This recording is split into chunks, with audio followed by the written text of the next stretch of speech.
Assalamualaikum warahmatullahi wabarakatuh. Maaf kesiangan, telat 3 menit. Udah mulai Pak Dosen? Belum, nanti dikasih Waalaikumsalam warahmatullahi wabarakatuh. waktu, Bu. Sampai Baik, 7 menit ya. 08 siap 7 menit, siap. nggak apa-apa. Sambil nunggu teman-teman. Ini habis olahraga dulu. Aduh, Iya, enggak.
Pak enggak, Bu Rinsun dimulai saja. Silahkan.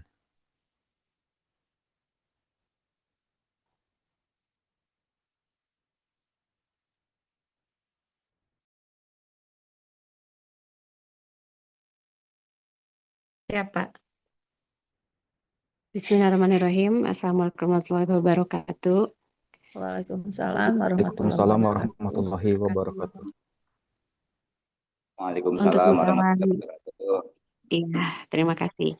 Untuk mengawali kuliah hari ini tentang psikolog dakwah, mari kita membacakan salat Bani Hasim 3 kali bersama-sama. Silahkan. Allahumma sholli ala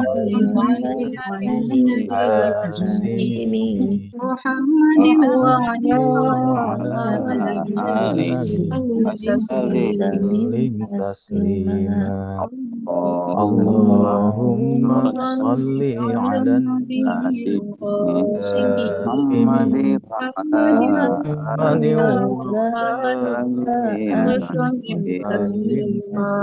Allahumma صل على النبي Hashimi الهاشمي Muhammad محمد wa وعلى alihi wasallim taslima. Allahumma sholli Ya, terima kasih pada semuanya. Sebelum ke acara berikutnya, kita mempersilakan kepada Pak dosen untuk memaparkan sepatah dua kata. Silakan Pak dosen.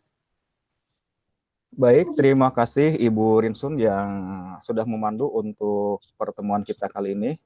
Bismillahirrahmanirrahim. Alhamdulillah. Alhamdulillahilladzi fadolana ala kasiri min ibadihil mu'minin.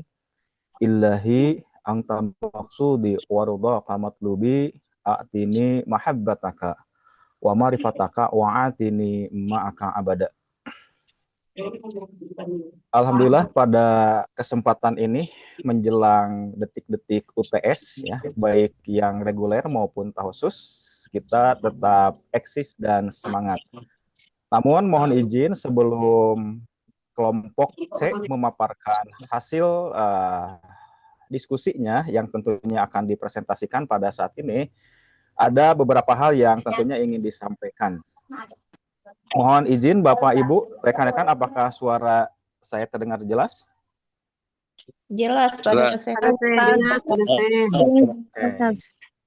Siap.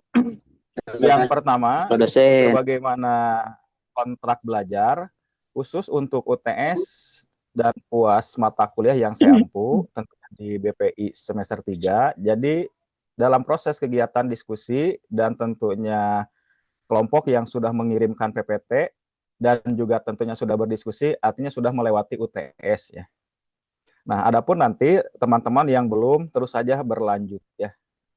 Nah, terus nanti bagaimana UAS-nya? Tentu saya inginkan UAS itu tidak lebih sulit dari UTS ya. Jadi UAS-nya Bapak Ibu tinggal melengkapi dari hasil diskusi, mungkin ada saran dan masukan dari rekan-rekan. Nah, itu dibuat makalah ya. Nah, jadi nanti UAS-nya Ibu Bapak cukup mengirimkan makalah hasil dari diskusi. Nah, jadi makalahnya diharapkan ada tambahan, mungkin ada perbaikan dan sebagainya hasil dari diskusi ya pada masing-masing kelompoknya. Yang kedua, sebagaimana mungkin informasi dari bagian akademik ya terkait kegiatan di Usama Sirna Rasa, mungkin saya mengingatkan saja kepada rekan siswa-siswi Usama, mari kita sama-sama mensukseskan program lembaga, dalam hal ini adalah cita-cita guru agung kita, Usama menuju peradaban dunia. Nah, tentu acaranya juga sudah di-share mungkin oleh Kosma ya. Nah, tetapi saya di sini mengingatkan, mari kita sama-sama untuk mensukseskan apapun programnya, tidak melihat kecil ataupun besarnya. Bagi kita semuanya besar. Mau itu lomba tumpeng, mau itu terkait literasi digital, rekan-rekan membuat video di bawah mungkin 1 menit atau maksimal 60 detik, tidak untuk menang atau kalahnya, tetapi bagaimana kita berkontribusi untuk membesarkan lembaga kita melalui media literasi. Nah, ini saya mewakili ya dari pihak perpustakaan. Mangga, karena kita mungkin sudah biasa, ada link TikTok dan sebagainya, tinggal nanti dikirim ya linknya. Siapapun nanti pemenangnya atau mungkin siapapun yang terpilih, bagi kita bukan menjadi suatu yang prinsip, tetapi mereka itu sama dengan kita, mewakili walaupun secara fisik satu jiwa, tetapi secara rasa satu rasa semuanya. Bagaimana literasi Usama ini apa istilahnya jadi sebuah habit atau kebiasaan ya, baik yang reguler maupun yang khusus ya, tentunya akan disampaikan nanti siapa yang mewakili ya. Yang terpilih bukan dari yang paling hebat, tidak, tetapi pihak perpustakaan memiliki penilaian tersendiri ya terkait apa yang tentunya ketentuan yang sudah disampaikan. Yang terakhir, terkait topik hari ini sebetulnya cukup menarik ya. Nah, meskipun mungkin ini kelompoknya cukup gemuk. Nah, ini mangga nanti karena ini ada 2 topik, kalau bisa mungkin ya, ini dibagi 2. Artinya dibagi 2 itu tidak harus diborong ya oleh 1 orang untuk memaparkan. Nah, kalaupun misalnya waktunya cukup ya untuk memaparkan 2 topik. Nah, di sini yang pertama topiknya itu adalah korelasi antara kompetensi dan kepribadian dai dalam menentukan keberhasilan dakwah. Nah, ini tentu menjadi topik yang cukup menarik ya tentunya. Dan yang kedua yaitu proses adaptasi psikologi dai terhadap objek dakwah. Nah, saya yakin dan tentunya percaya bahwa rekan-rekan di sini sudah uh, familiar ya, termasuk mungkin ada yang sudah berprofesi sebagai dai dalam konteks mungkin kegiatan ceramah dan sebagainya. Namun pada prinsipnya kita adalah semuanya dai pada porsinya masing-masing. Mohon izin untuk hari ini silahkan diskusi yang tentunya nanti akan dipandu secara umum ya oleh Ibu Rinsun, dan mungkin nanti di akhir saya tidak akan memberikan tanggapan ataupun mungkin kesimpulan, mangga nanti tinggal sama teman-teman ya. Mohon izin pada kesempatan ini saya juga ditugaskan menjadi narasumber di kegiatan yang lain dan waktunya bersamaan.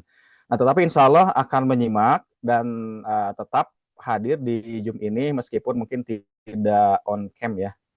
Begitu Bu Rinsun, beberapa informasi yang ingin disampaikan mungkin nanti bisa diingatkan kembali oleh Ketua Kosma di sini ada Pak Juwandi. Mangga, mari kita sama-sama semarakan, mari kita dukung kegiatan apapun yang ada di Usama Sirna Rasa. Nah, tentu ini di penghujung ya dalam rangkaian milad Usama Sirna Rasa di tanggal 9-nya ada lomba baris berbaris tingkat SMA se-Jawa Barat. Baik, terima kasih. Assalamualaikum warahmatullahi wabarakatuh. Waalaikumsalam Waalaikumsalam warahmatullahi warahmatullahi wabarakatuh. Waalaikumsalam.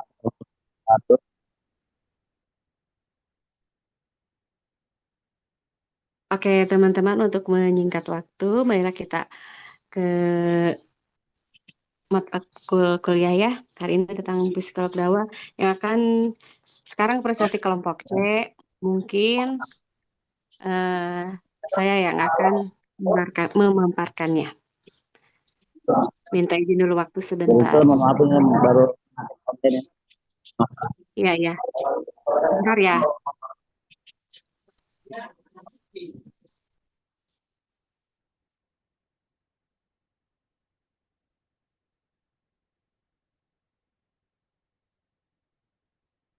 Pak Ahmad Jamil udah siap itu buat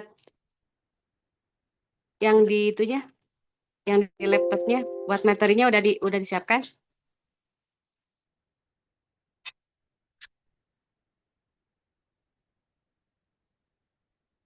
Siap, langsung saja ya. Assalamualaikum warahmatullahi wabarakatuh. Waalaikumsalam warahmatullahi wabarakatuh. Hari ini kelompok C akan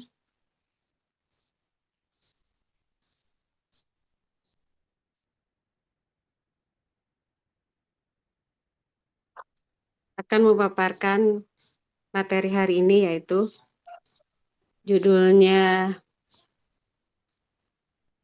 korelasi kompetensi tentang dai ya. Dan sebelum ke berikutnya, saya akan membacakan siapa saja anggota-anggota yang ada di kelompok C. Yang pertama yaitu ada Pak Agus Sudirman, ada Ahmad Ramadiansah, Acep Badrujaman, Iwan Kurniawan, Darmanto, Desi Wahyuningsi, ya, ER Maisyarah, Eli Yudastuti, dan saya sendiri, Rina Sundarin, Ahmad Jamil, Ahmad Sultani, Ian Mulyana, ya, Kamaludin, Darso, Dias Purnama, Fitri, Eli Awalia, dan Leni Nuril Fatimah. Mungkin kalau Fitri sama Kamarudin udah jarang masuk ya sekarang. Iya, betul. Ya. Untuk selanjutnya yaitu tentang pengertian dakwah. Secara etimologi, dakwah berasal dari bahasa Arab yang berarti bahasa Arab da'a yadu'u.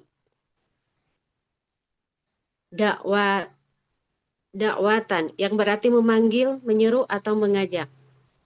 Secara terminologis, dakwah adalah proses mengajak manusia kepada jalan Allah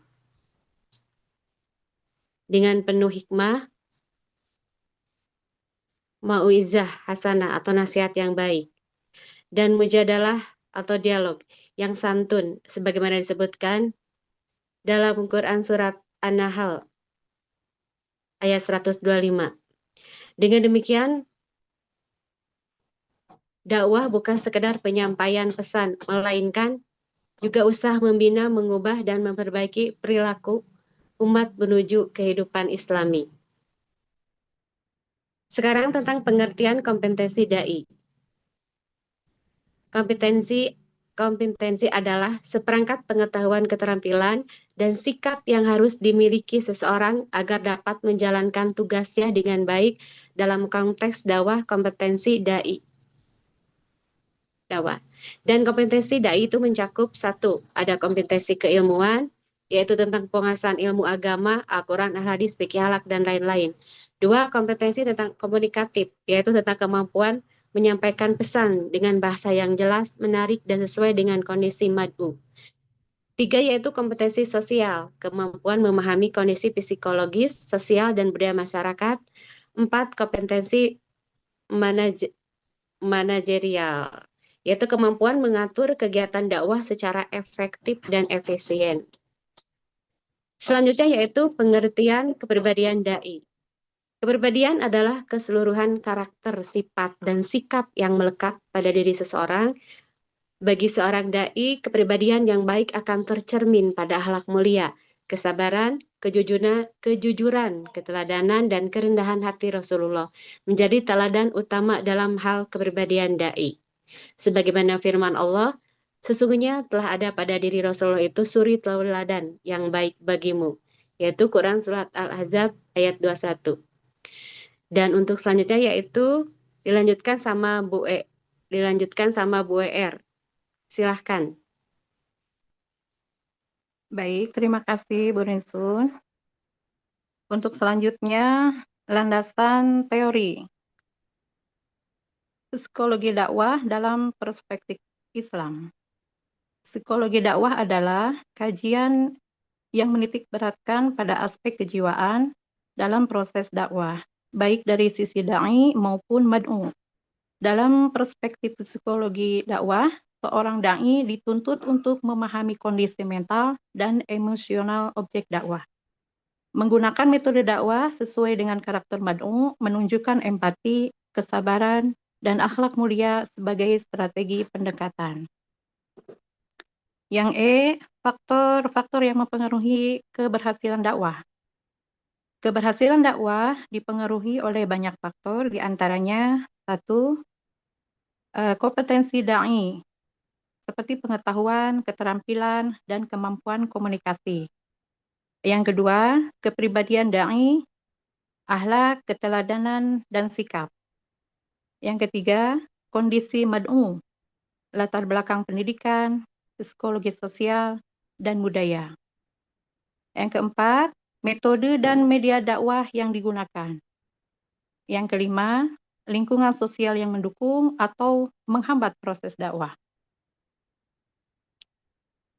Peran kompetensi dai dalam berdakwah. Kompetensi dai merupakan fondasi penting dalam menyampaikan pesan dakwah. Tanpa penguasaan ilmu yang memadai, pesan dakwah berpotensi menyimpang dari ajaran Islam. Seorang dai dituntut memiliki kompetensi 1. Keilmuan, seperti memahami Al-Quran, hadis, fikih, akhlak, dan ilmu penunjang lainnya. Yang kedua, komunikatif, yaitu mampu menggunakan bahasa yang santun, mudah dipahami, dan sesuai dengan kondisi mad'u. Yang ketiga, sosial, mampu membaca situasi masyarakat, memahami problematika mereka, dan memberikan solusi Islami. Yang keempat, teknis dan manajerial, yaitu mampu merencanakan, melaksanakan, serta mengevaluasi kegiatan dakwah. Dengan kompetensi yang baik, dai tidak hanya menjadi penyampai pesan, tetapi juga menjadi fasilitator perubahan sosial dan pembimbing umat. Peran kepribadian dai dalam keberhasilan dakwah. Selain kompetensi kepribadian Dai juga sangat menentukan efektivitas dakwah. Kepribadian yang baik melahirkan kepercayaan atau trust dari mad'u. Seorang dai harus mampu menampilkan akhlakul karimah karena pesan yang disampaikan akan lebih mudah diterima jika disertai keteladanan nyata. Ciri-ciri kepribadian yang mendukung keberhasilan dakwah antara lain: 1. Ikhlas dalam berdakwah. 2. Rendah hati, sabar, dan penuh kasih sayang. 3. Konsisten antara ucapan dan perbuatan. 4. Menjadi teladan dalam ibadah dan muamalah. Dengan kepribadian yang mulia, dai bukan hanya menyampaikan ajaran Islam, tetapi juga memancarkan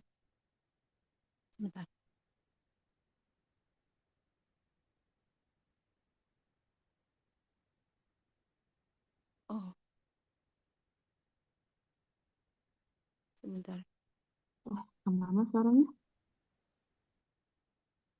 Suaranya hilang ya. Kepental gitu. Kepental gitu kali ya. Terus ya, Dilanjutkan sama yang lain. Ya, oke. Sok, siapa? Mohon maaf ini nggak ada sinyal. Oh, boleh. Boleh dilanjut sama yang lain ya. Maaf. Ya. Oke.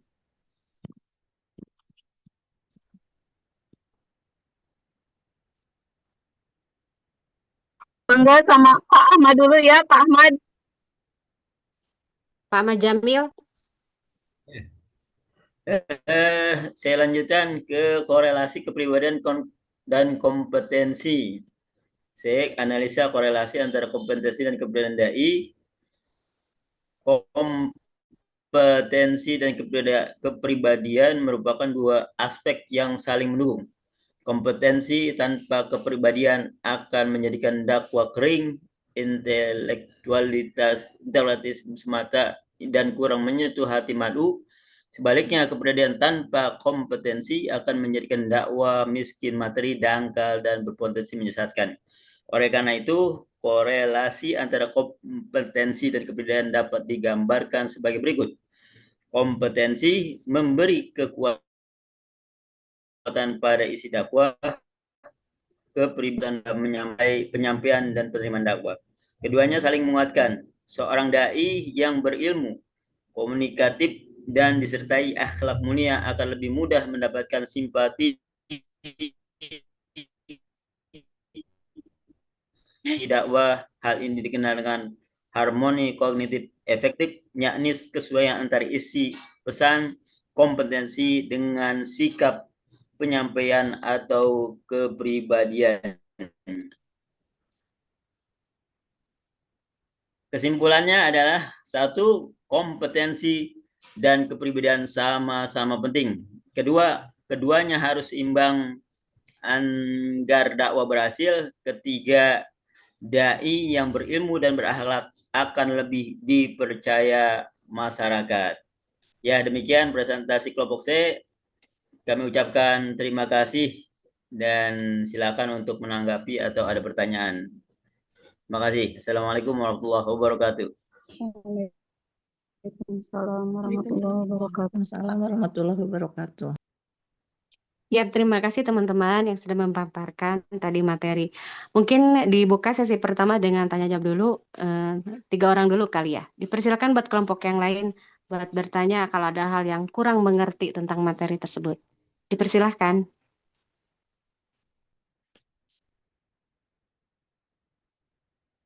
Atau sudah pada paham semuanya ya?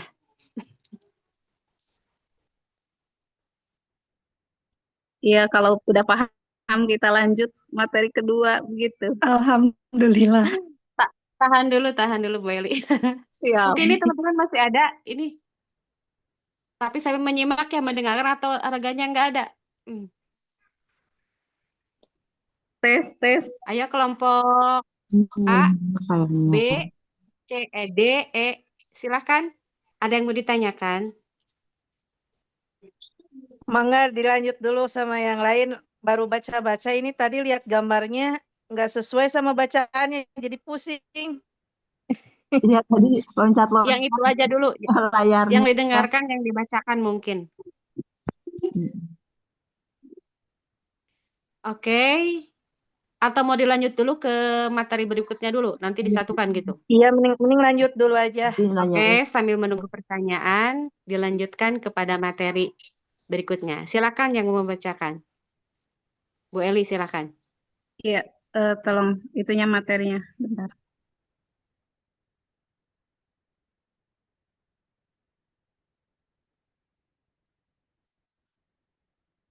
Ini untuk anggota kelompok sudah ya tadi. Nah, sekarang kita mulai dengan materi. Proses adaptasi psikologi dai terhadap objek dakwah. Pengertian adaptasi psikologi. Adaptasi psikologi adalah proses penyesuaian diri individu terhadap lingkungan atau situasi baru untuk mencapai keseimbangan dan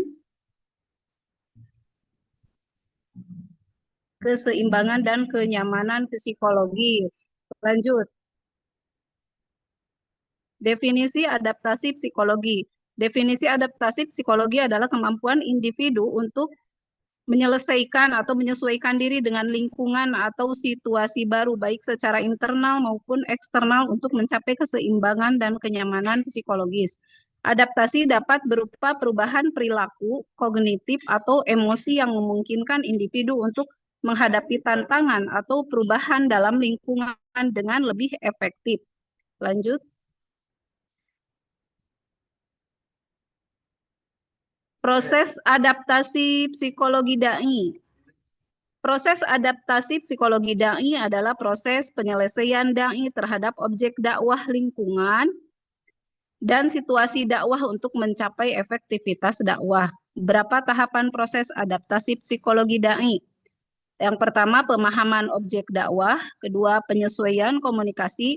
Ketiga, empati dan kesabaran. 4, pengembangan keterampilan. Kelima, refleksi dan evaluasi. Lanjut. Faktor-faktor yang mempengaruhi adaptasi psikologi dai. Faktor-faktor yang mempengaruhi adaptasi psikologi dai. Beberapa faktor yang mempengaruhi adaptasi psikologi dai antara lain, 1, latar belakang budaya. Perbedaan budaya dapat mempengaruhi cara dai berinteraksi dengan objek dakwah. 2, pengalaman dakwah. Pengalaman dakwah yang dimiliki dai dapat mempengaruhi kemampuannya dalam beradaptasi. 3, keterampilan komunikasi. Keterampilan komunikasi yang baik dapat membantu dai dalam menyampaikan pesan dakwah secara efektif. Oke, lanjut. Ada yang mau membantu membaca atau sama saya semuanya? Boleh. Udah mau habis juga kan? Oh ya. Strategi meningkatkan efektivitas adaptasi psikologi.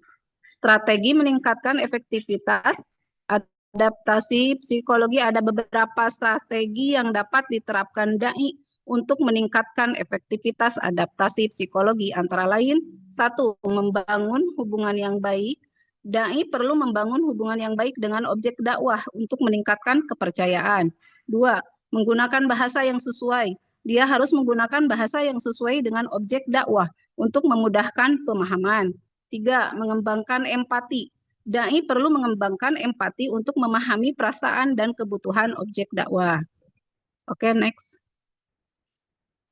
Selesai. Oh ya, selesai. Terima kasih. Mangga, Oke, terima kasih semuanya. Ya, Ya.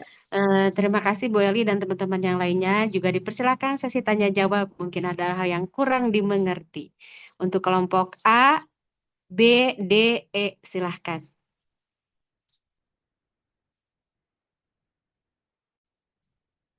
Ayo yang lainnya kita hidupkan diskusinya.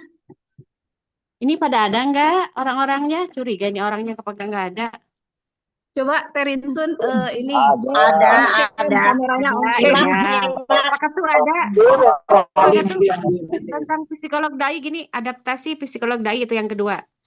Gimana udah pada paham sebetulnya Ibu semuanya? Rinsu itu lagi pada cari buat apa itu, buat Pertanyaan? pikiran gitu. Boleh. Maaf sambil kerja. Boleh. Boleh sambil kerja sambil kegiatan yang lain sambil menyimak juga nggak apa-apa ya. Begini ya, untuk menghidupkan suasana mungkinlah sedikit ingin bertanya tentang keberhasilan. Jelas nggak suaranya nih? Jelas. Ada. Nah, tentang keberhasilan dakwah. Nah, bagaimana cara menyikapi di masyarakat ketika tadi kan untuk menjadi seorang dai itu harus mempunyai ilmu dan akhlak ya. Nah, bagaimana menyikapi dakwah di suatu daerah ketika daerah tersebut lebih percaya kepada dai yang familiar, yang kondang lah, yang kondang media, sementara dai tersebut itu tidak mempunyai kapasitas keilmuan agama.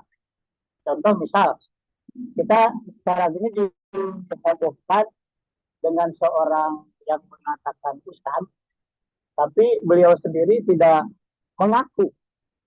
Mohon maaf, beliau sendiri mengaku bahwa dia tidak pernah mengenyam pendidikan pesantren, tidak pernah mengenyam pendidikan kuliah lah gitu di perguruan tinggi Islam. Bahkan yang paling miris, dia sendiri mengaku bahwa dia itu adalah keturunan dari komunis. Nah, yang paling parahnya dia mengaku tidak punya ilmu agama lah. Cuman dia hasil baca-baca dari berbagai macam kitab buku-buku, itu buku-buku terjemah. Lalu bermodalkan baca-baca buku itu, katakanlah dai lah, gitu. Katakan si dai ini berani mengkritik akidah ulama-ulama Islam yang betul-betul kapasitas ilmunya luar biasa dan dipakai oleh kita masyarakat yang kita mayoritas bahkan dunia. Nah, beliau berani mengkritik tentang akidah. Nah, sementara kita tahu keilmuannya itu jauh dari ulama, jauh lah dibandingkan dengan ulama, apalagi dia sendiri mengaku dia itu tidak pernah belajar agama Islam melalui pesantren atau perguruan tinggi. Tapi dia berani gitu mengkritik orang yang ulama yang betul-betul kapasitasnya udah tidak diragukan oleh dunia. Nah, dan di masyarakat itu justru lebih percaya kepada dia gitu. Karena dengan gaya bicara dia betul-betul meyakinkan gitu untuk orang awam. Sementara orang yang mengerti keagamaan justru itu adalah merupakan sesuatu hal yang membahayakan akidah. Nah, sementara orang yang betul-betul menguasai ilmu agama yang keren atau perguruan tinggi di kampung tersebut tidak dianggaplah kehadirannya, bahkan dipandang sebelah mata. Dia lebih percaya kepada yang dai, yang tadi bahkan dia mengaku keturunan dari komunis. Nah, bagaimana cara kita menyikapi keberhasilan dakwah kita untuk meyakinkan bahwa dia itu sebetulnya menyimpang gitu. Ajaran yang sebenarnya seperti ini. Nah, bagaimana cara menyikapi hal seperti ini? Oke, terima kasih Pak Juandi. Mungkin panjang banget itu pertanyaannya.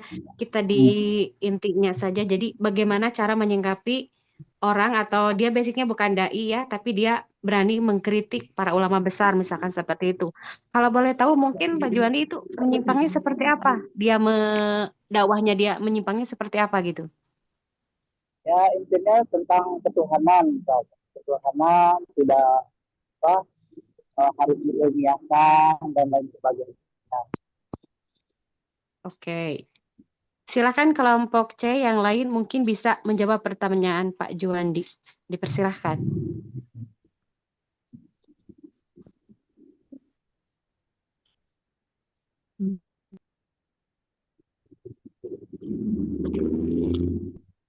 Halo.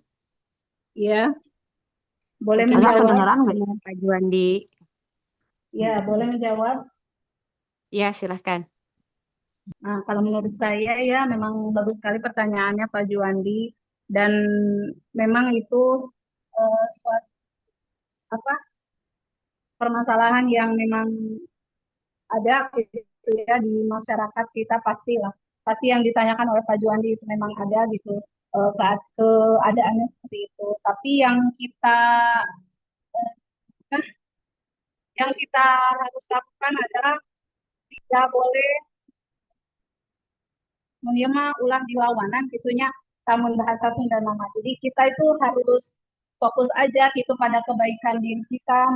Semisal kita ya, kita sebagai dai yang itu yang apa punya pendidikan akademik misalnya, terus kita yang tidak dianggap terusah seperti itu, tapi beliau yang bukan dai tapi kata-katanya dipercaya masyarakat.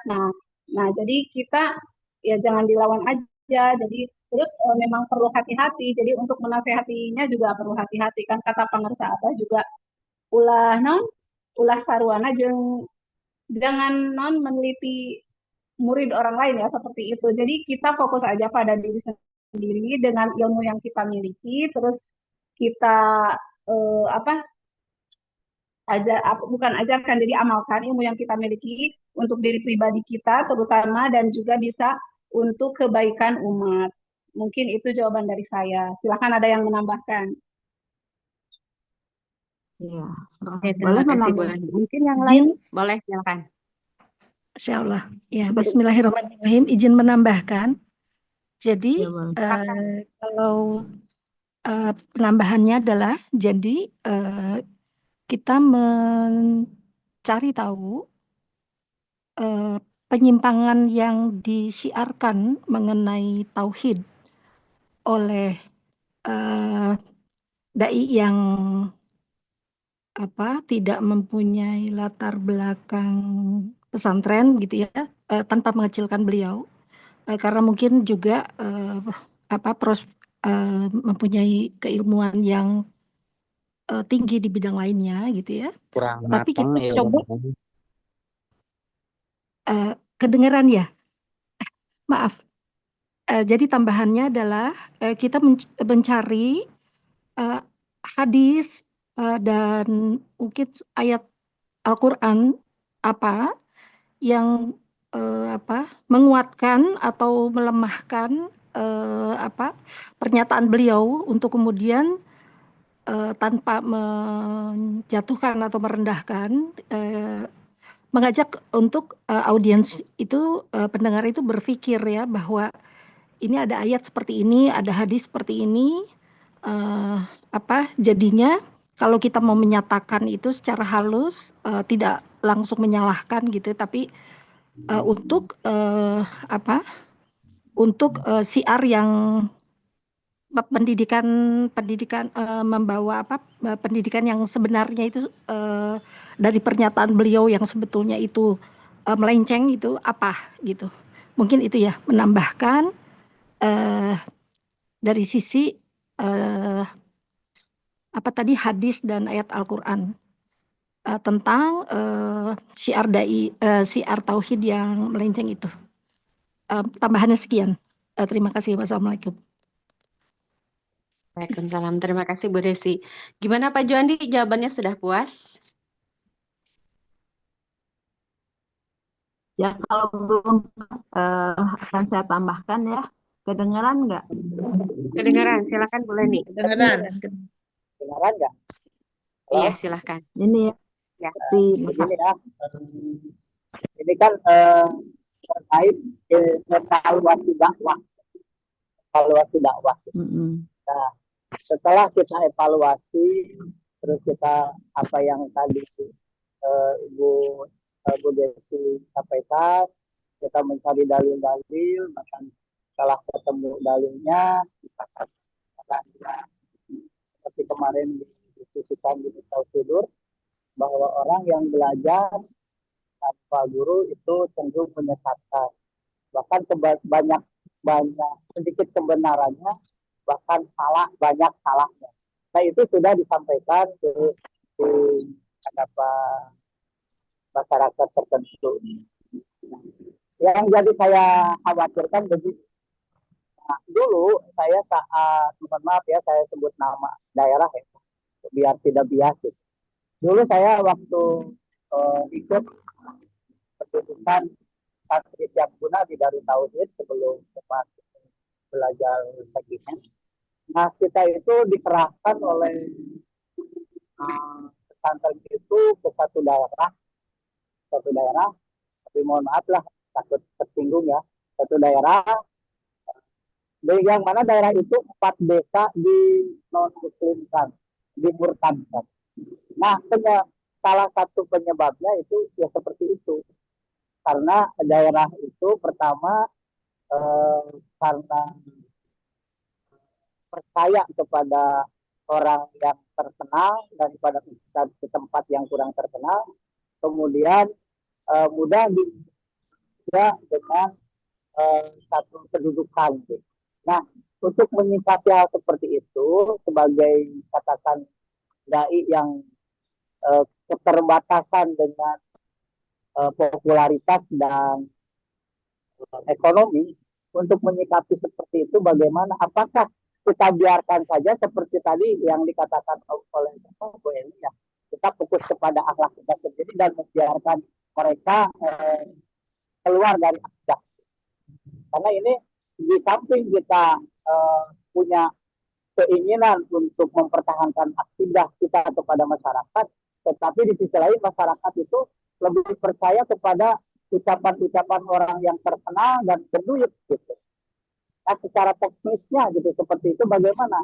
Apa kita biarin aja seperti apa yang tadi disampaikan, kita fokus pada amalan sendiri, sementara mereka justru pintar dengan kemampuannya, atau bagaimana gitu? Oke, izin menjawab, Bu Rinsun boleh? Iya, silahkan. Ya, untuk pertanyaan Pak Juwandi itu, bila masyarakat lebih mempercayai pendakwah yang sudah terkenal tersebut, tetapi kita dapat mengetahui beliau itu apa ya,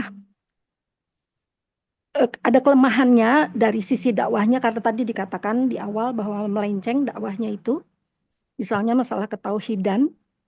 Jadi apalagi apabila diketahui bahwa beliau yang berdakwah itu tidak mempunyai latar belakang mempelajari Islam yang cukup dalam, artinya mungkin kita bisa mencarikan contoh sejarah Islam, ya, karena dari contoh sejarah Islam itu kan membawa satu makna ya, bagaimana Islam disiarkan dari sejarah itu kan tidak bisa, itu adalah suatu kenyataan yang ada gitu. Kemudian insya Allah mudah-mudahan masyarakat bisa menerima ya bahwa ini adalah suatu counter ya daripada pendapat seseorang yang dipercaya, tetapi dari pemikirannya sendiri, misalkan dari pemikiran sendiri lebih kuat melihat kepada contoh sejarah gitu. Rasulullah mencontohkan seperti apa gitu. Jadi misalkan ilmu ketauhidan itu yang dia siarkan tuh tidak sama dengan yang disiarkan oleh Rasulullah. Mungkin masalah sejarah perkembangan Islam itu ya bisa lebih membuat masyarakat fokusnya tidak langsung menerima begitu saja pendapat dai tersebut. Mungkin sekian jawaban dari saya. Terima kasih. Wassalamualaikum warahmatullahi wabarakatuh. Izin menambahkan, Teh Rinsun. Iya, silahkan. Yang tadi sudah disampaikan sama Bu Desi mungkin udah panjang lebar ya. Ini ada sedikit tambahan. Mungkin menurut saya kita perlu mencari dukungan ya dari seorang pemimpin atau pemuka agama yang tentunya beliau punya komunitas yang sangat luas. Nah, sehingga dengan adanya seorang pemimpin atau pemuka agama tersebut, kita bisa mendiskusikan dengan dai tersebut yang tadi menyimpang gitu ya. Biar supaya untuk memahami dan menyikapi situasi dan tersebut. Ya tentunya yang tadi disampaikan sama Bu Desi, menyampaikan pemuka agama tersebut menyampaikan apa hadis-hadisnya. Mungkin seperti itu Teh Sun. Terima kasih. Oke, terima kasih Bu Wiwin. Mungkin seperti itu Pak Juwandi, jadi mungkin sementara tidak dibiarkan dulu, tetapi kita cari tahu atau kita minta bantuan kepada yang lain untuk meluruskan ajaran-ajaran seperti yang diucapkannya dai tersebut. Seperti itu mungkin Pak Juwandi gimana?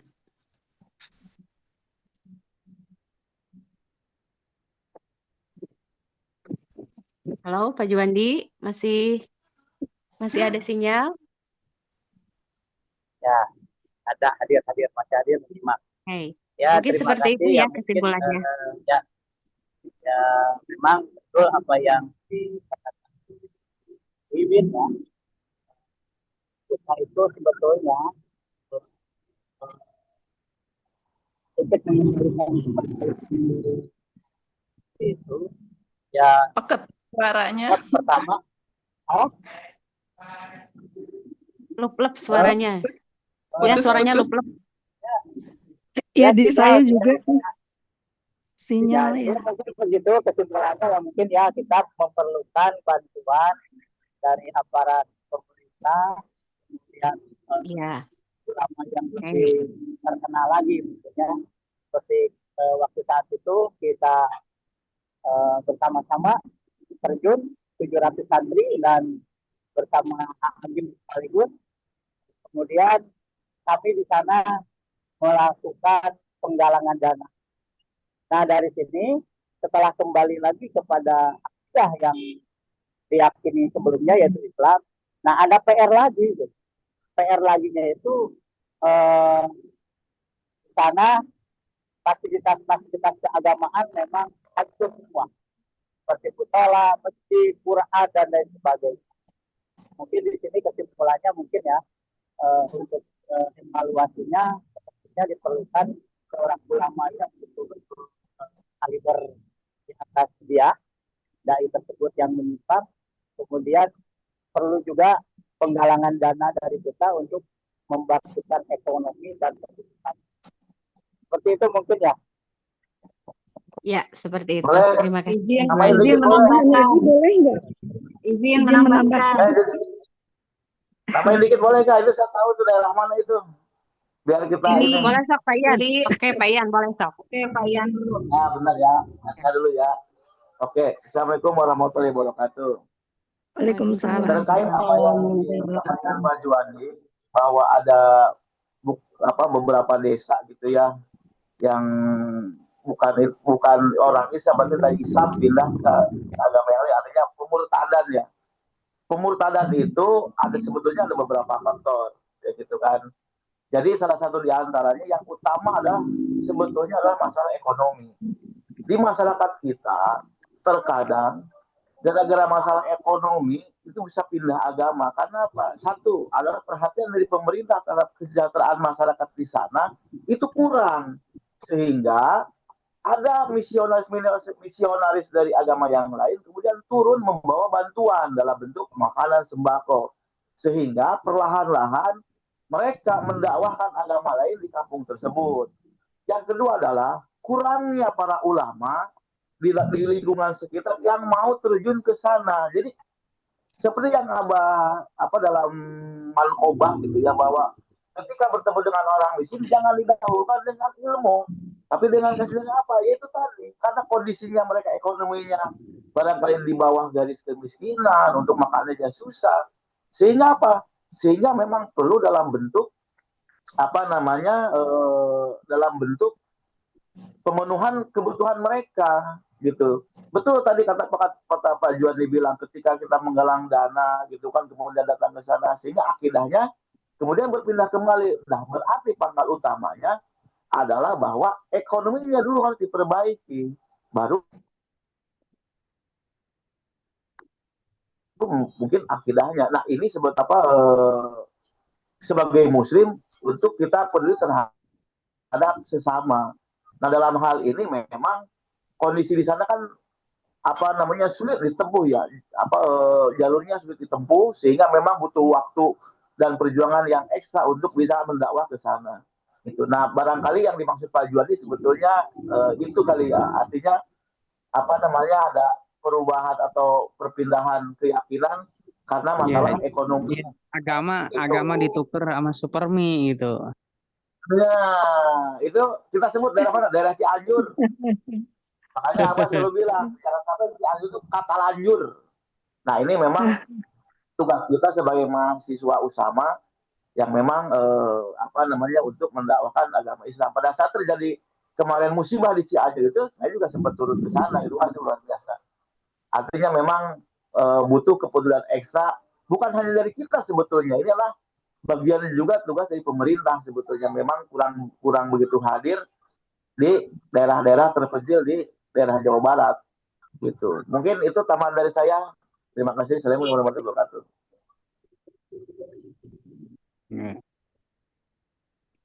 Ya, terima kasih Pak Ian. Mungkin dicukupkan segitu dulu ya untuk pertanyaan pertama, mungkin sangat jelas, padat, dan singkat semuanya. Dicukupkan segitu ya Pak Juandi. Mungkin next pertanyaan berikutnya silahkan kalau ada yang bertanya.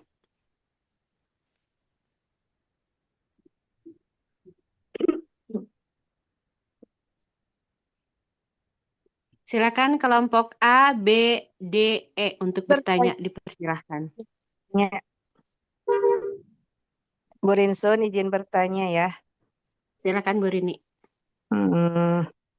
Bagaimana cara strategi meningkatkan kompetensi dan kepribadian dai agar dakwahnya dapat diterima oleh berbagai lapisan masyarakat? Contohnya di Thorikoh kita kan banyak lapisan masyarakat yang masih bukan menolak atau belum menerima bahwa Abah sebagai penerus atau pelanjut dari Mursyid ke-38 gitu. Nah, bagaimana strateginya? Terima kasih. Oke. Untuk pertanyaan berikutnya dari Ibu Rini, yaitu bagaimana strategi untuk tentang dakwah tadi ya, dilihat dengan yang kenyataan seperti ini, belum bisa menerima Abah sebagai mursyid yang ke-38. Mungkin teman-teman yang lain dipersilakan untuk menjawab pertanyaan Bu Rini. Assalamualaikum. Waalaikumsalam. Boleh menjawab ya? Silakan. Untuk pertanyaan dari Bu siapa tadi, Bu Rini? Bu Rini. Ini Pak Dadan ya, silakan Pak Dadan. Ya, ikut bicara ya. Untuk kita berdakwah ya di Thorikoh, mungkin untuk memperkenalkan pengarsa Abah ke halayak umum lah, ke umum yang belum ditalkin, itu memang tidak, kadang saya sendiri yang sudah ditalkin untuk mendakwahkan pengetahuan Abah itu kepada yang umum, emang tantangannya luar biasa. Ada yang menolak, mencaci maki, bahkan ada yang menjelek-jelekannya. Itu kita sebagai yang sudah ditalkin, yang otomatis menjadi dai dan juga menjadi, saya bisa tanda kutip, jadi agen dakwah, agen talkin. Mungkin yang bisa kita jalani itu dakwah secara kepribadian. Kita tunjukkan bahwa bagaimana sih talkin itu, orang yang sudah talkin itu bagaimana dalam kehidupan sehari-hari. Jadi kita berdakwahnya dengan perilaku uswatun hasanah, itulah seperti yang dicontohkan. Kita jangan dulu berdakwah pada halayak banyak kalau memang kapasitas kita belum mampu, sebab kalau kapasitas keilmuan kita tidak mampu, itu malah akan menjadi bumerang bagi kita, kecuali yang memang sudah berpunya kapasitas sebagai pendai. Kalau saya sendiri belum mampu untuk mendakwah secara verbal, paling saya hanya berusaha untuk mengamalkan sebaik mungkin dalam kehidupan sehari-hari. Bagaimana sih orang yang sudah ditalkin itu, kalau tadinya orang itu dalam kehidupannya ada perubahan lah yang signifikan. Nah, itu dakwah secara langsung bisa dilihat oleh orang, oh orang yang sudah ditalkin kok tadinya seperti dalam kehidupan seharinya tadinya bagaimana, jadi lebih baik lah. Jadi mereka melihat, sebab yang saya rasakan kalau kita dakwah langsung secara verbal kepada orang yang belum ditalkin, apalagi kalau kapasitas keilmuan kita itu belum siap, itu malah akan jadi bumerang. Jadi untuk saya lebih baik kita berdakwah secara kepribadian, kita berusaha memberi contoh yang baik lah, berusaha untuk itu kita punya punya tanbih lah, itu jadi pegangan kita semua. Barangkali itu untuk jawaban dari saya, mudah-mudahan bisa menambahkan lah itu sekedar jawaban dari saya. Terima kasih. Oke, terima kasih Pak Dadan. Mungkin yang lainnya apabila ingin menambahkan dipersilahkan. Ingin menambahkan dari kelompok C, Ahmad Jamil. Hampir sama ya seperti tadi. Jadi dapat kita ambil garis besar bahwa untuk meningkatkan kompetensi seorang pendakwah atau dai, ya, terutama kita di TKN, yang utama adalah penguatan ilmu dan wawasan. Ini alhamdulillah, sebagaimana pengarsa Abah sering bilang bahwa kalau Thariqah dijelaskan oleh para sarjana, maka masyarakat akan melek, dua matanya akan melek. Tapi kalau Thariqah dijelaskan oleh lulusan kastrologi, gitu ya, aku nggak salah gitu ya, maka akan hanya sebelah mata melihatnya. Dan ini alhamdulillah kita para mahasiswa Usama sebenarnya sedang meningkatkan kompetensi sebagai pendai untuk nanti ketika terjun ke masyarakat, ya masyarakat melihat ini yang menerangkan Thariqah secara sarjana. Mungkin nanti semoga kita semua bisa sampai S3 semuanya, melanjutkan. Amin. Ya, keinginan pengarsa Abah. Jadi semua pendai itu zamannya sekarang ini udah harus berilmu. Dan yang kedua ya tadi itu strategi kepribadian. Jadi saya pernah mendapatkan cerita dari seorang teman bahwa ada seorang sudah sering ditipu gitu sama seorang yang preman lah gitu. Dia ada proyek dan sering dicurangi, ketika ngasih barang itu dikurangin ya, tapi dia tetap nerima nih seorang TKN ini. Akhirnya itu yang mengurangi merasa bingung, walaupun dia sudah nyata-nyata gitu mengurangi pengiriman barangnya tapi orang itu tetap terima, tetap membayar sesuai waktunya gitu orang TKN ini. Dan akhirnya dia bertanya, ente ngaji di mana bisa seperti ini gitu. Akhirnya dia tertarik dan ngikutin Thariqah.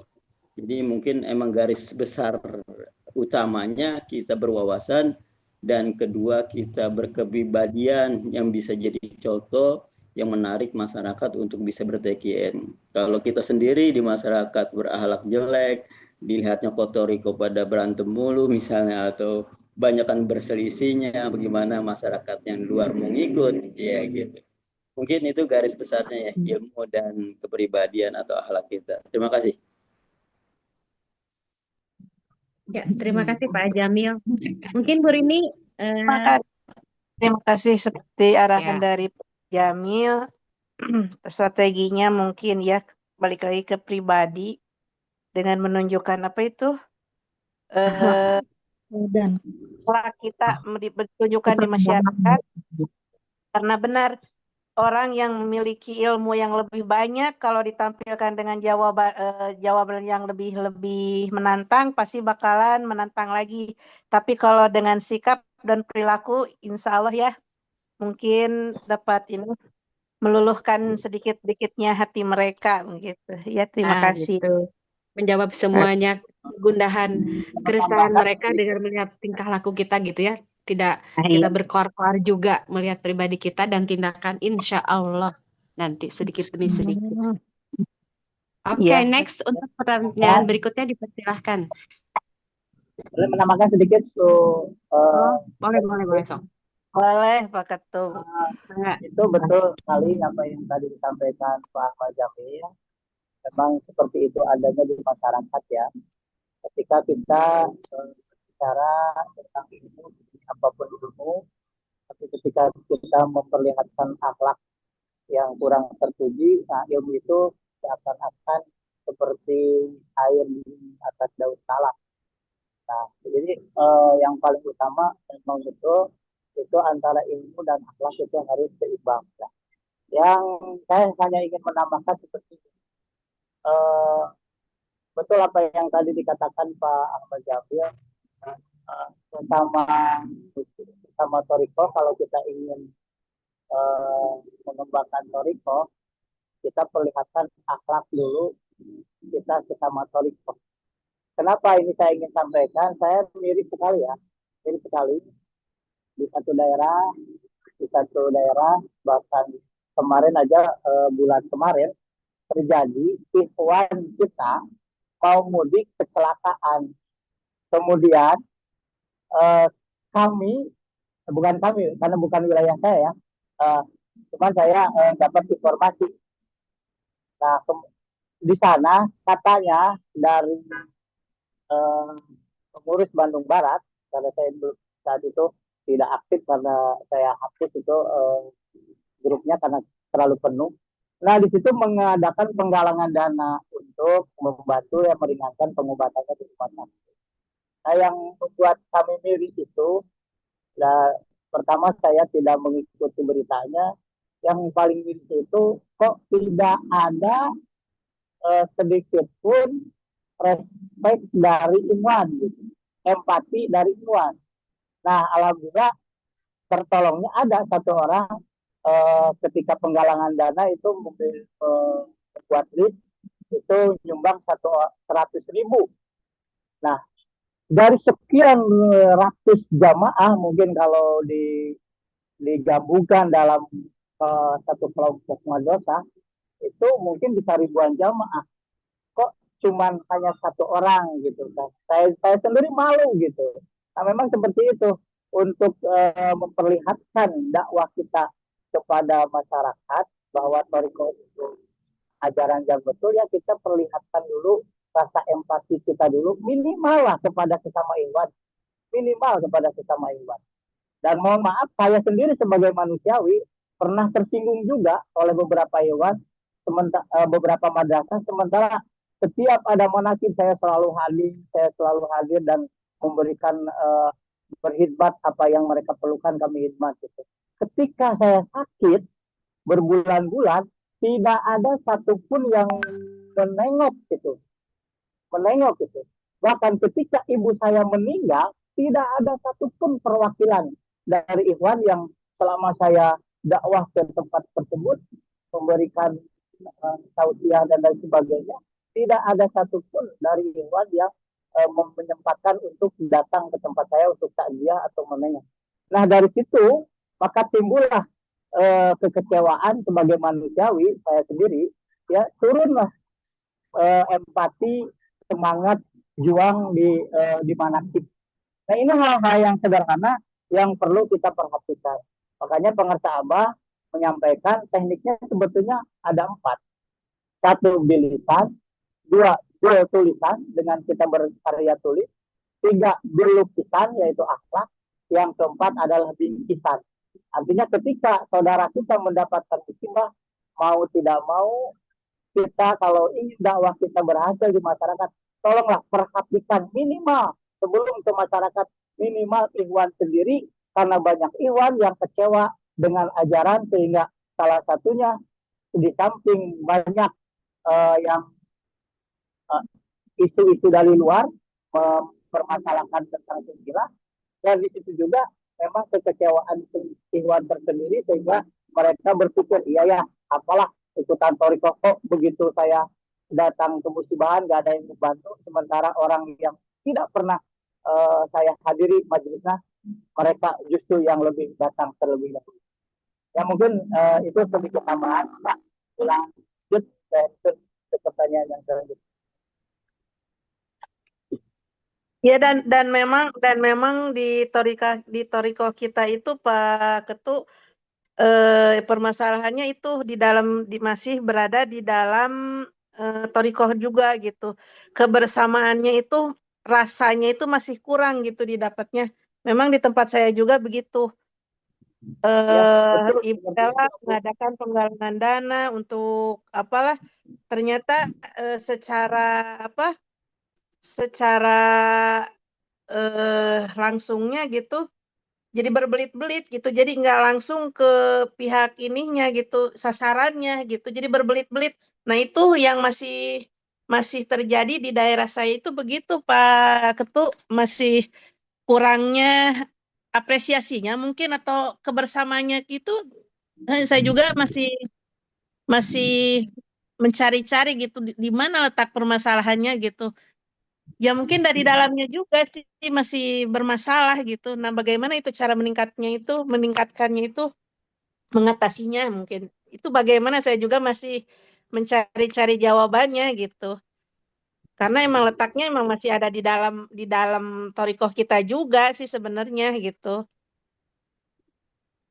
Betul sekali. Di mana letak seperti itu Bu Rini, emang sih. Jadi kan kita banyak yang tidak sefrekuensi, dari gurunya harus Ya, seperti ini, bawahannya kayak gini-gini. iya Ya tentu gitu. saja kita kan mengikuti alurnya dulu, soalnya kan kalau kita sarwana gitu, soalnya sarwana kita pingin A itu B.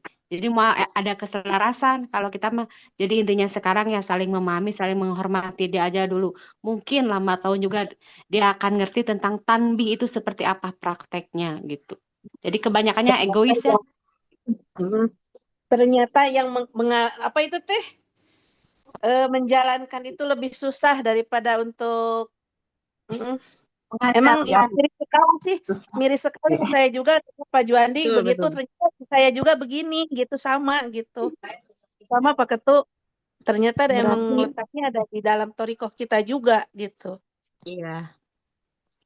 Mau Kalau melangkah datang kata keluar, apa nggak boleh, harus datang keluar gini-gini. kan kalau datangnya ke ya yang udah gitu ya, yang Ya, ke ranah umum, wah makin nyinyirnya itu makin berlebihan gitu. betul. Jadi harus kuat mental gitu di situ.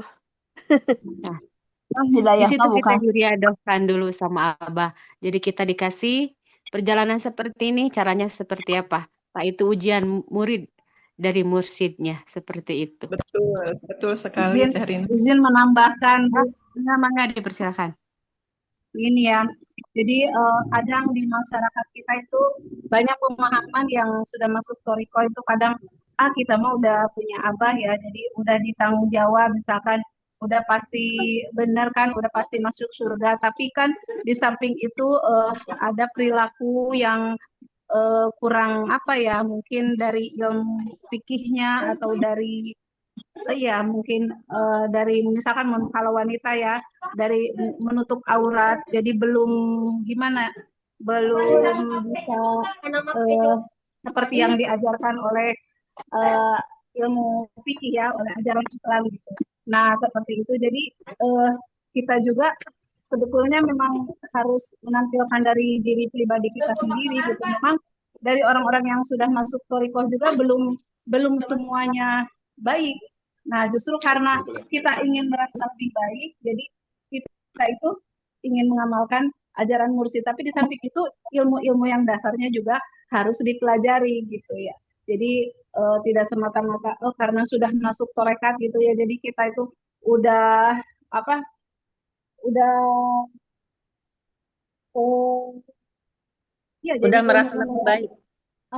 jadi ilmu-ilmu yang dari seperti ilmu fikih, ilmu sholat, ilmu wudhu. Jadi yang seperti itu tuh memang harus sudah kita kita tahu gitu. Jadi dasar-dasar ilmunya gitu. Jadi tidak semata-mata kita sekarang masuk torekat ya seperti di masyarakat yang di sini gitu, yang di masyarakat yang pengalaman di sini gitu. Jadi kadang-kadang udah masuk torekat tapi eh, misalkan ya kelakuannya masih seperti itu gitu. Jadi memang itu ya tergantung kembali kepada diri kita pribadi masing-masing. Nah, seperti itu. Terima sebenarnya sih kasih. nggak usah melihat ke luar gitu ya. melihat aja pada diri sendiri gitu. Kalau melihat keluar, kalau kita cuma melihat keluar, oh si ini mah gini ya udah masuk terdekat, oh ya itu nggak akan jadi ke kitanya gimana gitu. Tapi kita perbaiki aja diri sendiri gitu. Soalnya cuma apa, biarkan aja waktu gitu dan akhlak yang bicara gitu. Iya, Soalnya kalau betul. orang yang tidak perlu membuktikan dirinya dengan debat gitu ya. Karena cahaya ilmu mah sejati mah tidak pernah padam gitu. Walau ada terpaan, cacian, hidup seperti itu. Jadi kita mah ya perbaiki aja diri sendiri dengan baik. Soalnya orang juga akan melihat kalau kita bisa diteladani, pasti mereka juga akan mencontoh kita gitu bahwa seperti itu baik gitu. Seperti itu. Izin Jadi menambahkan Bu Leni. ya boleh. Oh iya, mangga dilajeng. Ya mangga, saya udah kok. Mangga, Bu Desi. Ini Bapak dosen, Pak Dr. Ilham. Siap. Iya, Ini cukup menarik. Boleh izin saya mungkin menambahkan, Ibu? mangga. Iya, tentu. Pak dosen. Silakan Pak dosen. Mangga silakan. Diskusi yang cukup menarik tentunya ya. Nah, terkait dengan adaptasi dalam dakwah. Nah, seperti apa yang tadi disampaikan oleh Bapak Ibu, rekan-rekan para siswa sekalian, ya tentu langkah awal kita harus bisa melihat ya atau membaca, kalau istilah tadi di dalam topiknya adalah adaptasi.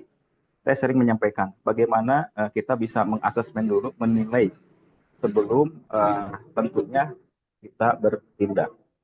Nah, seorang dai tentu harus bertindak secara bijak. Nah, tentu mungkin nanti di pertemuan semester 5 kita akan mengenal yang namanya penyuluhan pendidikan, penyuluhan kesehatan, dan juga tentunya ada penyuluhan ekonomi atau remaja dan yang lain.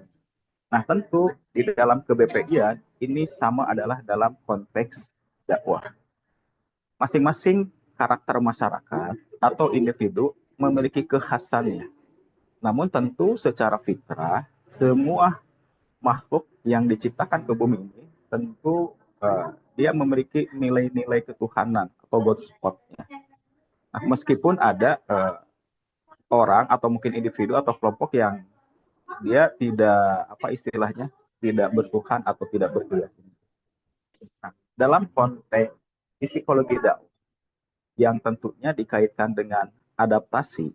Nah, tentu bagaimana seorang dai ini sebelum bertindak berpikir, tentu bagaimana bisa menggali data atau informasi terkait kondisi yang ada di sekitarnya. Kalaupun misalnya kita berdakwah ke kalangan pesantren, terus ke kalangan cendekia, tentu akan memiliki atau dengan cara dan metode yang tentunya berbeda-beda di sana. Guru Agung ya sering mengingatkan bahkan menyampaikan kepada kita dengan istilah yang tadi sudah disampaikan juga oleh dakwah thoriqoh ini tentu akan menjadi mudah ya diterima secara psikologi oleh kalangan masyarakat apabila ya tadi melihat latar belakang yang menyampaikan. Beda, bukan berarti ini menilai dalam konteks negatif, tetapi pengasabah juga menyampaikan beda disampaikan oleh orang akademisi dengan orang yang tentu di luar akademisi. Nah, ini kaitannya dengan psikologi, bukan konteks untuk menyisihkan atau menilai lebih baik atau lebih buruk, tidak, tetapi ini dalam konteks psikologi. Nah, tentu ini menjadi spirit ya bagi kita.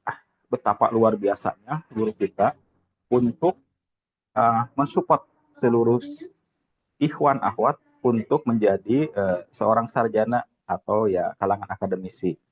Nah, insya Allah ini akan bagaimana dakwah kita ini bisa diterima di berbagai kalangan. Mungkin itu Bu Rinsun sedikit tambahan. Memang ini diskusi menarik ya, apalagi dengan topik-topik yang luar biasa dan tentunya rekan-rekan yang cukup aktif ya Bu Ritsun dan kawan-kawan, mohon izin saya pamit untuk keluar dari Zoom, meskipun ini ada waktu ya, ada waktu sampai 9.40, tetapi mohon maaf, saya tidak mau juga hanya sebatas mungkin formalitas untuk masuk di Zoom, padahal tidak memperhatikan. Alangkah baiknya mungkin menyampaikan di awal lebih baik. Begitu Ibu Ritsun? Ya, Pak. Oke, boleh ya izin untuk keluar. Insya Allah dari awal sampai barusan saya cukup menyimak dan ini topik yang menarik yang disampaikan oleh teman-teman semua. Terima kasih. Assalamualaikum warahmatullahi wabarakatuh. Mangga dilanjut Bu Ritsun untuk diskusi. Waalaikumsalam Waalaikumsalam warahmatullahi wabarakatuh. Terima kasih Pak Makasih Pak dosen. dosen. Pak dosen. Ya, buat rekan-rekan semuanya, masih ada pertanyaan? Kalau yang Bu Rini udah cukup ya dijawabnya. Mungkin pertanyaan next berikutnya. Masih ada sisa waktu sebelum matkul pertama berakhir.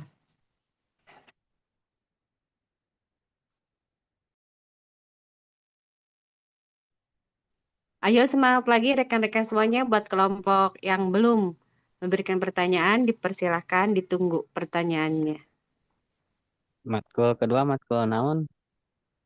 Bimroh, Kui pertanyaan. jangan dulu. Bimroh ya. Pak dosen Iwa dulu. Gini ya Udah Teh banyak. Rimson, saya mau menambahkan sedikit Oh, boleh, mengenai Mangga. Toriko. Iya. Mengenai Toriko itu sebenarnya hidayah ya. Jadi tidak mudah untuk bisa diterima di kalangan masyarakat umum. Jadi ketika kita dinyinyiri atau ya udah kita diamkan saja gitu, karena mereka memang belum tahu dan memang tidak mau tahu gitu. Jadi ya disitulah tantangan kita, memang harus bersabar. Kita sudah memilih jalan khusus ya memang tantangannya ya kita harus bersabar. Kemudian lagi masalah kekompakan. Ternyata memang tidak hanya di tempat saya aja ya, di mana-mana ternyata seperti itu. Akur gitunya semuanya. Ya, akur. Jadi kepekaannya kurang gitu, kepekaannya kurang. Jadi karena kecuali memang ada ya sangat-sangat minim sekali yang peka itu. Dan saya juga di sini kalau ada apa-apa tuh ya paheyek-heyek leungeun gitunya cek urang Sunda mah. Ya cuma ada berapa orang gitu yang bisa saya andalkan gitu. Dari sekian banyak Ikhwan di Jogja. Seperti itu. Kemudian untuk mengenai tadi Bu Rini sempat membahas Abah Aos belum diterima di 37 gitu ya, di Ikhwan 37 atau apalagi di masyarakat pada umumnya. Yaitu ya seperti tadi saya bilang hanya waktu yang akan berbicara gitu. Nanti juga diam sendiri gitu. Karena memang mereka selalu terutama yang masih 37 kan, yang masih awam, kecuali mereka yang ada juga kan Ikhwan 37 yang paham gitu. Ya udah kamu di 38, aku masih di 37. Aku ya sesuai dengan keyakinannya gitu, keyakinan masing-masing bahwa kalau aku mursyidku masih Abah Hanom gitu. Kalau sampean sudah ke Abah Aos, kalau saya belum bisa sampai ke Abah Aos gitu. Jadi ada yang menerima juga.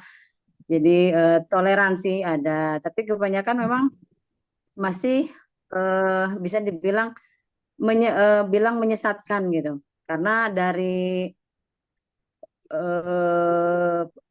Abah Aos kan bagi kita ada pembaharu ya, dari segi metode dzikir juga gitu. Jadi apa yang pembaharui oleh Abah Aos gitu, jadi dibilang mereka itu sesat gitu, seperti zikir yang dirubah, gerakan zikir yang dirubah, kemudian ketika manakib harus pakai merah putih dan kita juga harus membawa kemana-mana menegakkan merah putih seperti itu kan, bagi mereka itu yang antipati ya ini jadi jalan untuk mereka untuk semakin menjas bahwa Abaos itu sesat seperti itu. Bahkan di saya juga di Jogja udah ada dua ibu rumah tangga yang tadinya semangat banget, bahkan itu partner saya dalam segala kegiatan di Toriko Jogja, di Keimanan Jogja.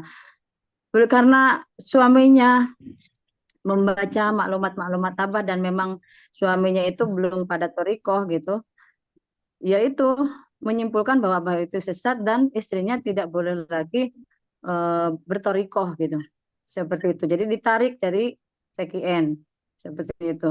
Nah ini memang saya sendiri bisanya cuma pasrah gitu, harus bagaimana lagi gitu, karena mereka memang tidak tahu dan tidak mau tahu gitu. Jadi ya pasrah sajalah kalau menurut saya. Gitu. Benar, Bu. Benar begitu.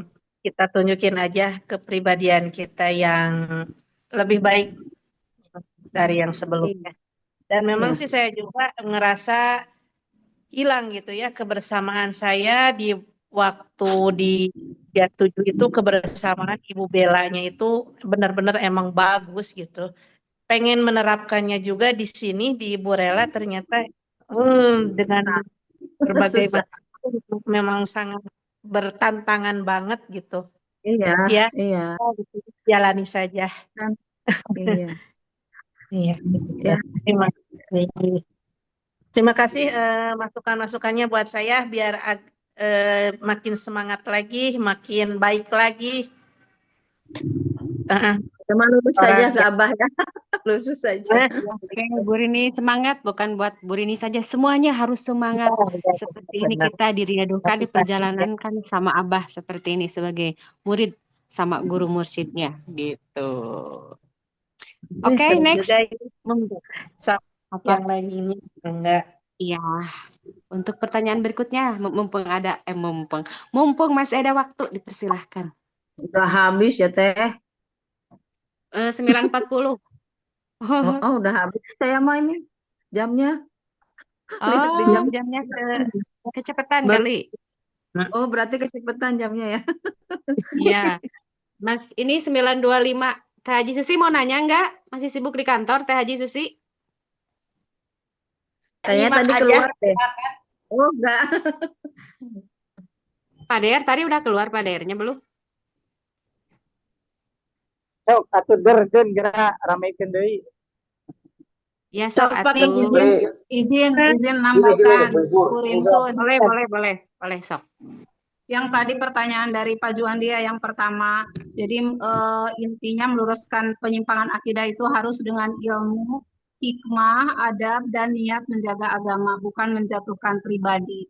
Jadi seperti perkataannya, misalkan, oh dia itu sesat, kita nggak boleh seperti itu. Jadi kita harus dengan menyatakan bahwa pendapat itu tidak sesuai dengan akidah Ahlus Sunnah. Jadi tidak langsung menghak diri pribadi yang mencaci gitu ya, seperti itu. Terus yang terakhir, setelah kita meluruskan dengan ilmu, hikmah, adab, kita juga yang terakhir mah mendoakan gitu agar diberi hidayah. Jadi karena ada sebuah hadis ya, hadis hadis riwayat Muslim yang berbunyi doa seorang Muslim bagi saudaranya tanpa sepengetahuan saudaranya akan dikabulkan. Jadi seperti itu. Yang terakhir kita doakan gitu. Jadi supaya diberikan taufik dan hidayah dari Allah. Seperti itu. Terima kasih. Ya, terima kasih Bu Awalia. Langsung atuh ke kesimpulan weh mending. Kesimpulan keseluruhan Bu Rinsun. Kesimpulannya topik. Hasyim. Mungkin kesimpulannya sama yang lain biar aktif. Coba Iwan, kamu kan kelompok C ya, kan banyak. Coba disimpulkan dari semua tadi. Silahkan. So, kesimpulan ke semuanya, keseluruhannya. Iwan bisa nggak? Kalau nggak bisa, mungkin bisa dibantu sama yang lain. Coba. Coba Iwan. Kemana? Iwan Teta ya suara nanya. Korporasi full Iwan mah. Kalau Bu Eli Yuliastuti bisa nggak kesimpulannya? Tadi Jadi Iwan semua. kabogona sedikit mungkin saya akan yang saya itu. pahami ya. Biar, Bismillahirrahmanirrahim. Dari keseluruhan seperti yang tadi sudah Pak dosen sampaikan dalam adaptasi dalam dakwah, mungkin kita memang harus bisa membaca di mana kita akan berdakwah seperti itu. Dan orang dai harus bertindak secara bijak. Masing-masing masyarakat itu punya kekhasannya gitu ya. Jadi harus menggali data di masyarakat sekitarnya sebelum berdakwah gitu.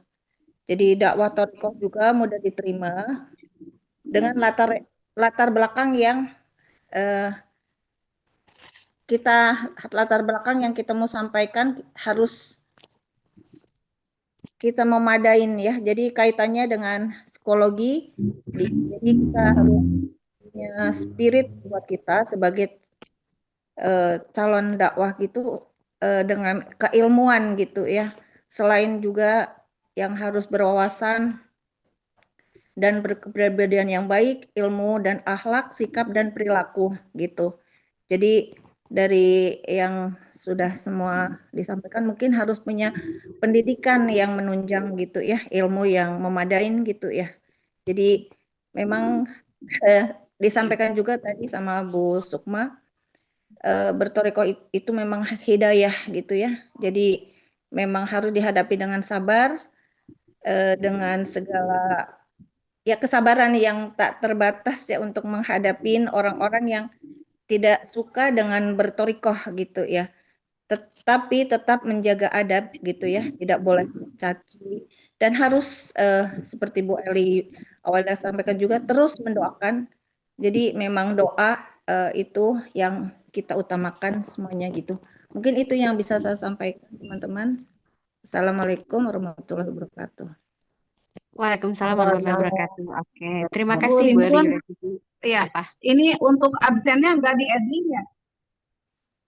Di Edling di sini juga nanti saya dikirim. Saya bikin mungkin Pak DR juga bikin. Oh iya, berarti ya nggak usah di-adding gitu, enggak kan? Enggak, kan ini di Zoom online. Di Edling belum ada ya untuk kolom absen. Enggak ada. Oke, Berarti mungkin manual. bukan apa ditutup dulu mungkin. Yang kemarin Rinsun yang sore saya udah lihat rekamannya itu dimasukkan hadir apa enggak sih? Aslinya saya Oh, yang Bu itu siapa? Bu Ai. Ya. Bu Ai udah langsung Bu Ai yang absen. Langsung Bu Ai yang absen? Iya. Kemarin di SS. Gimana? Ya. Anu Aku ke pas di SS, sebentar.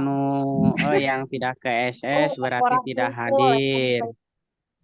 Yang tidak ke SS berarti yang tidak hadir, yang ke SS yang Enggak lah hadir. kalau enggak Iwan saya Iwan kemana keluar suaranya? Maaf sebentar dulu atau ditutup dulu untuk matkul hari ini ya.